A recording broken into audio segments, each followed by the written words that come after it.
अच्छी इंटरेस्टिंग नई डेवलपमेंट हुई है। मैं चाहूंगा कि अरशद शरीफ साहब उसके ऊपर जरा पहले अपना कमेंट दे। हुकूमत की जानिब से कहा गया कि हम अपनी मर्जी का मेहमान आपके प्रोग्राम में भेजेंगे और कहीं बहुत जगह पे इंफॉर्मेशन मिनिस्टर साहब ने ये बात कही, फवाद चौधरी साहब ने, और फवाद चौधरी साहब अपने महबूब चैनल के अलावा वैसे तो कहीं जाना पसंद ही नहीं करते और कहते हैं कि जनाब मैं तो मेहमान के बगैर बैठूंगा। ये पहले इंफॉर्मेशन मिनिस्टर मैंने देखे हैं जो कि चाहते हैं कि उनके साथ उनको अकेला प्लेटफॉर्म देकर जो वो कहना चाहें वो कहें और फिर जहाँ उनको मौका मिलता है जाते भी हैं। अच्छी बात है, उनको उनका राइट है ये। लेकिन उनके 10 मेहमान ऐसे हैं जिनको जो हमें हर दफा ये बताते हैं कि मैंने इसके साथ नहीं बैठना, मैंने उसके साथ नहीं बैठना, मैंने ये नहीं करना, मैंने वो नहीं करना। ये क्या तरीके साहब में कोई नया काम आ रहा है? नहीं, ये नया काम नहीं है। आपको याद होगा कि 2011 अक्टूबर का जब बड़ा जलसा हुआ था तो उसके 2-3 साल बाद जब एकदम वेव उठी थी तो उस वक्त भी ये प्रपोज़ल एक दौर में आया था कि जी हम बताएंगे कि किसके प्रोग्राम में कौन कौन जाएगा। और अल्लाह ताला जन्नत नसीब करे मरहूम नईमुल हक साहब, आजकल तो डॉक्टर शहबाज गिल हैं, फवाद चौधरी हैं, फ़र्रुख हबीब साहब हैं। तो नईमुल हक साहब तो काफ़ी क्लोज भी थे प्राइम मिनिस्टर साहब के, उस वक्त अपोजिशन में थे। तो उस वक्त भी इसी तरह का ये प्रपोज़ल दिया गया था। उस वक्त आपको याद होगा ऑन चौधरी होते थे, वो सारी ये चीज़ें डील करते थे। नहीं जी, हम बताएंगे कौन से प्रोग्राम में कौन जाएगा। और मेरे प्रोग्राम में बाकायदा तौर पे उन्होंने कहा था कि जी फ़लाँ शख्स जाएगा और हमने कहा था जनाब आपने नहीं आना, ना आए, प्रोग्राम हमारा है, एडिटोरियल हम डिसाइड करेंगे। वी नो कि किस गेस्ट ने किसके साथ बैठना है। नहीं, you can not dictate the editorial policy. लेकिन मसला ये होता है ना कि मैंने सुना अभी अदील राजा साहब कह रहे हैं कि शहबाज गिल साहब ने हमारे खिलाफ ट्वीट भी किया, मेरे खिलाफ कोई प्रोग्राम के बारे में, वो भी मैं देख लेता हूँ कि है क्या ट्वीट। चलें वो निकाल के वो ट्वीट भी दे दें। अब शहबाज गिल साहब जो है माशाल्लाह गालिबन छुट्टी पे आए हुए हैं। ये वही वाला एक बैच होता है कि जनाब पाकिस्तान आओ, अपना प्रोफाइल बनाओ, सीवी इंक्रीज करो और फिर जाके हुसैन हक्कानी बन जाओ। और ये पहली मिसाल आपके पास नहीं है हुसैन हक्कानी की। इस दौर में आपके पास बहुत से ऐसे लोग हैं जिनके बारे में नून लीग भी यही कहती रही है कि ना ये तो आए हैं दिहाड़ियाँ लगाएंगे और चले जाएंगे। हफीज शेख किधर हैं आजकल? वैसे पता है आपको, चले गए थे वापस, शायद आजकल दोबारा बुलाया जा रहा है कि ये जो ज़मीनें शमीनें बंदर बांट करनी है उस पर। ये टिकने वाले लोग नहीं है यहाँ पे वो लोग भी आपके बैठे हुए हैं जिनके एसेट्स वगैरह सारे बाहर हैं, नेशनैलिटीज बाहर हैं और उनको एक्सेस मिलता रहेगा। अब वो क्या कह रहे हैं? वो कहते हैं आप हमें डिक्टेट नहीं करेंगे। वो डिक्टेट वो करने की कोशिश कर रहे हैं। मेरा ख्याल जो मसला ये उनको शायद समझ नहीं आ रही है। उनको वो एक हुकूमत में साहब अपना रास्ता निकाल रहे हैं प्रोग्राम्स में जाने का, क्योंकि नून उनके साथ बैठती नहीं है। हुकूमत में आके ना हर एक के दिमाग को ये चीज चढ़ती है। जुबैर साहब हमारे साथ बैठे, इनके दिमागों को भी ये ताकत का जो नशा होता है ना, ताकत का नशा हर एक के दिमाग में चढ़ता है। बैठे पूछ लें,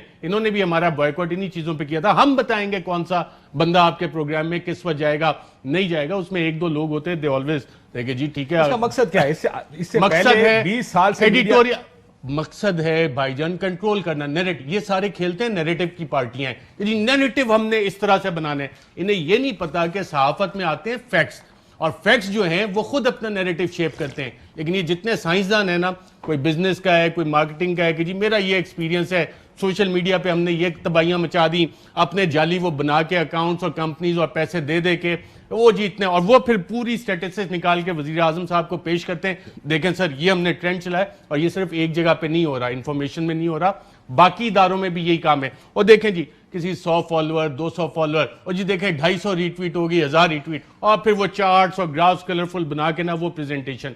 एक चीज उन्हें रियलाइज नहीं होती कि नैरेटिव जो है हमेशा फैक्ट से बनता है, प्रोपेगेंडे से नहीं बनता। और अगर आप ये कोशिश करेंगे कि जनाब आप एनफोर्स करेंगे कि जनाब हमारी मर्जी का बंदा है, तो कम से कम मैं तो ये करने को तैयार नहीं हूं। आपका मुझे पता नहीं है, मेरे प्रोग्राम में अनलेस वी डिसाइड कि जी this person is going to come, नहीं आएगा वो बंदा।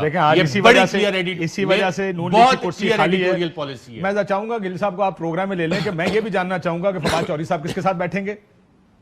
आपका काम है फवाद चौधरी को प्रोग्राम में भेजना, ये फैसला करना फिर हमारा काम है कि हम उसको किसी सोलो लेना है, किसी के साथ बिठाना है, कौन सी स्टोरी है आपने डिसाइड करना है। आपने नहीं बताना कि हुकूमती ढोल यहां पे बैठ के किस तरह से बजाना है, या किसने जाके, अब मैं कुछ ज्यादा बोल जाऊंगा। नहीं बस ठीक बोल रहे हैं, क्योंकि अब ये मैं गिल साहब की ट्वीट अगर आपके पास मौजूद हो तो चला दें। ये डिक्टेटोरियल जो वो माइंडसेट है, डिक्टेटोरियल माइंडसेट, आमराना ज़हनियत, उसकी अक्कासी है ये। मुझे 14-15 साल हो गए ये प्रोग्राम करते हुए, 15 साल हो गए हैं। हम डिसाइड करते हैं कि कौन किस वक्त कैसे आएगा प्रोग्राम में।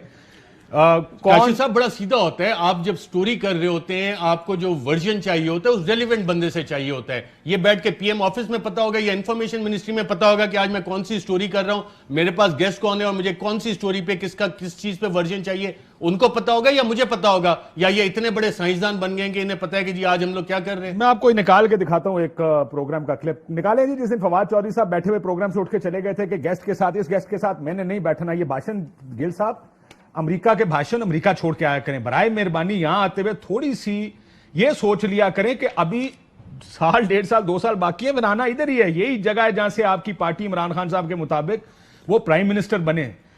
15 साल से मुझे किसी ने नहीं बताया कि आपके प्रोग्राम में हम बताएंगे कौन भाई। ये जरूर है कि हम मैनेज ये करते हैं कि अगर फवाद साहब को किसी एक से प्रॉब्लम है तो हम कहते हैं कि हम बदमजगी नहीं चाहते, एक अच्छी बहस करनी है, वरना लड़ाई कराने को तो मुझे आपको किसी दिन भी बुला के बिठा दूं 2 बंदों के साथ नून के, तो वो तो कोई नहीं। फायरवर्क्स तो मुझे रोज मिलेंगे।